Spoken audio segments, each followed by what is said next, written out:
Make sure to hit that subscribe button, hit that like button. We're desperate. We'll take anything. Leave your comments and share this video. Thank you so much. Hey guys. Cheers, everybody. Welcome to another episode. Today we're going to talk a little bit about red frog because we were in the Bocas del Toro archipelago for 6 weeks. It was not our intention to actually be there that long, but because of La Nina, we couldn't get a weather window to head to the San Blas Islands. In another video, we're going to talk about whether we think it's worth stopping in Bocas del Toro. But today we're just going to talk about red frog. We chose to go over to Red Frog, which is about a 45 minutes to an hour sail or motor. We really enjoyed Red Frog thanks to Mandy and Chris on Bedouin, who got us out of the Bocas anchorage and showed us the island that Red Frog is on. We're gonna go through some of the reasons why we liked Red Frog, and first of all, the proximity to Bocas town. So if you had to go back to pick someone up or to provision, you could easily get back to town, and you could even do it as a day trip. But there was a little grocery store there that actually carried a lot of things, even ice cream. It wasn't a lot of variety with each thing, but boy, they had just what you needed. Nothing was cheap, but it was super convenient if you didn't want to go back to Bocas town. They allowed transients for $5 each to walk on the grounds, use the beaches, eat at the restaurants, whatever you wanted to do. Basically, you could go anywhere. You could probably walk 5 or 6 miles. It was the only island outside of Bocas town that you could walk and get exercise because the water around Bocas, this is all mangrove areas, it was brown and it was not clear. Yeah, and you don't want to get in that brown water, especially after you've been doing some great scuba diving and snorkeling in Honduras. You get really spoiled there, and then you get to Bocas. It looks like Rio Dulce. I thought I left that behind. We love you, Rio Dulce, but not the brown water. For exercise, we wanted to go to the beach and swim, or we wanted to hike on the resort. The good news about the area was that it was protected water, so it was calm. You never had a roll, and that gave you the opportunity to work on boat projects wherever you needed to. But to get off every day or to get off every few days was really nice, and having that option. There are some other things that were an attraction besides the grocery store. You want to talk about the fuel? Yeah, the fueling is a bit of a nightmare in Bocas. And especially if you want diesel, you have to go to the marina, and it's scary, the tank that they pump it out of. They claim it's clean, and then they have to start this like separate electric motor to pump the stuff out of this old army diesel fuel tank. We also had to text them every day for probably a week. Yeah, they were saying, did the out. fuel arrive? And it was no, not today. The only gas station in Bocas is way up the road. Unless you've got a car and a bunch of jerry cans, it really doesn't make sense. And then there's on the next island over, we did go there one time to get dinghy fuel, and if you have a 2-stroke, you can get the oil mixed in, and that's not a bad option. But that was just for gasoline. Yes. For diesel, it was either Red Frog or it was the marina in Bocas, and you just never knew what you were going to get. So you go to Red Frog. It's part of a chain called IGY Marinas. We stayed with them when we bought our boat. Yeah, they're extremely professional and well run. So this place is known for its clean fuel, and it's so easy. You can get diesel and gasoline there. You pay a little bit extra, but you know, what's $1 a gallon extra when it's not a hassle? Listen, all of you all who've had bad fuel, you know how expensive that can be. So it's just peace of mind and convenience. Other attractions on Red Frog were the 2 beaches. One was Red Frog Beach, which was only about a 10-minute walk from the dock to the beach, and it was a beautiful, really big beach. One thing I loved about it was they left it super natural, and so it looks like, you know, you've come to this deserted island, and you're Jungle Boy, she's Jungle Girl, and it's just natural. It's not cleaned up and prettified. I think a lot of the cruisers that go to Panama really like that kind of thing. I mean, they're not looking for Disney World. Oh, you remember that little walkway with the balcony? Don't miss that. It's super beautiful. And then you walk down a little bit further and there are like 2 or 3 restaurants, super laid back, and they serve fish tacos, and beautiful view. Can't miss it. You can spend the whole day there on your $5. Of course, you're going to spend a little bit more money if you go there, but it's not too expensive.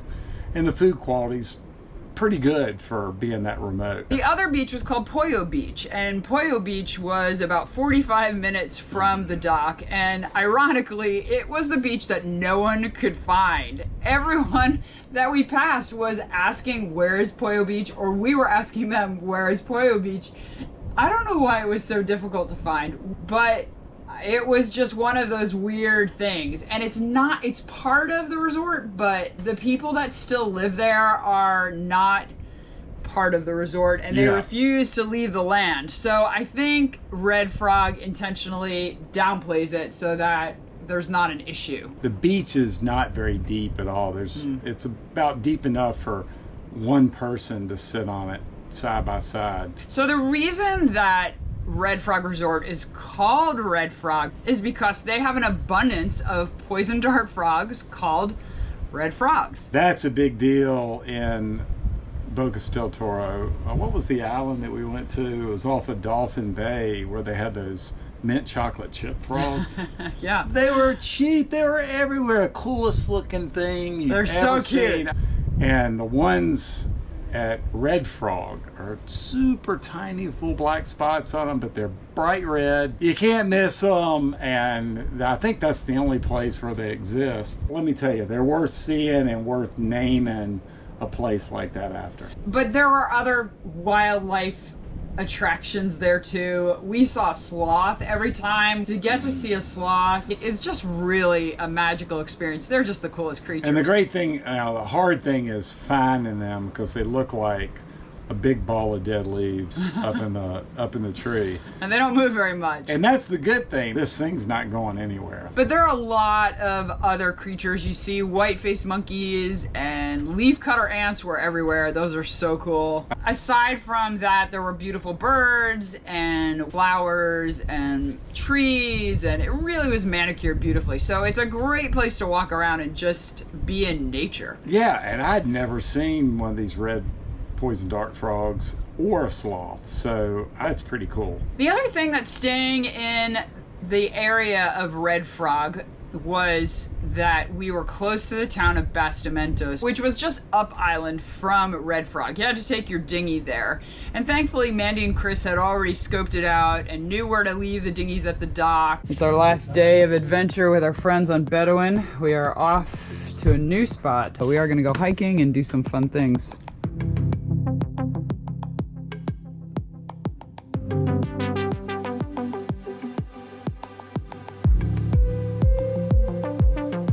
The town of Bastimentos was a bit sketchy, and there were a lot of written messages reminding you not to leave things unattended, to keep your belongings close to you.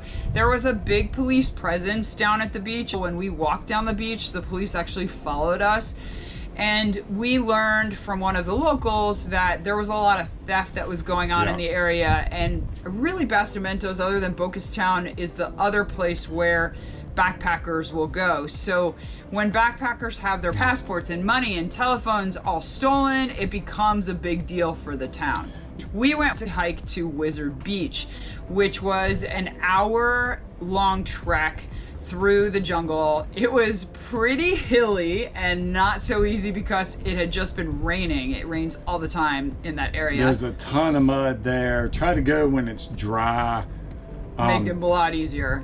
I personally liked Red Frog Beach a whole lot better. It was easier to get to, but there was one thing on Wizard Beach that was special that we really liked. All right, we were loving being at the beach and drinking these small coconuts that we... Oh, gracias, senor. We got a little spoon. Oh, wow. Yum. And they were $2.50. $2. US. $2, sorry. They're amazing. If you went to Whole Foods, imagine how much you pay for one of those things. You know, I would say Bastimentos is more of a working town. People live life, and if you go to Red Frog, it's kind of got a little Disney world to it, and so it's all prettied up, and they've got gardeners. Given the choice, I really like Red Frog. One time was enough. Yeah, for sure. One of the stories that the locals told us was that the tourists would come onto the beach and leave their backpacks on their towels, and then they would go for a swim. When they would come back, their backpacks would be gone. And what the locals told us was that some of the local characters would use a fish hook connected to a line. They would attach it to the backpack handle and then go lay down in the jungle. And slowly over time, they would pull the line in, moving the backpack to the jungle edge, and then they eventually would get you're it. out swimming in the water and you don't see anybody on the beach, so you're thinking, man, this is safe. And you kind of see your backpack anyway. You don't realize it's getting further away. I mean, who thinks of these types of things? Nobody would think somebody's taking your backpack that way. So that was Bastimentos. Again, another opportunity to get some exercise, but not one of our favorite places to go. I think one of the really special events that happened while we were there was getting to reunite with our friends that we met back in Guatemala, Mac and Matt. We just got a text from friends of ours that we met while we were traveling in Guatemala, and they're here in Bocas Town. After 4 months of them going one way and us going the other, we have reconnected. So we're gonna get to see them today. We're gonna go pick them up in town and spend the day with them on the boat. And there they are! Woo! We're all still alive. 4 months ago, we were in Guatemala City, and we ended up taking a van to Atitlan, and Mac and Matt were on that. How long have you been traveling now? This is 5 months and a in 1 week. So we were fresh and green when you saw us the first time. Now we're very experienced. And today they get to spend the day with us. I'm blown away. This is a big bonus for us too. Their journey came to an end just a few weeks after we got to see them in Panama, but that was really special to run into them again and have a day with them on the boat after we had talked so much about Blown Away. We hope that you enjoyed learning a little bit about the resort and about Bastimentos. Thank you so much, and we will see you next week. Love you guys.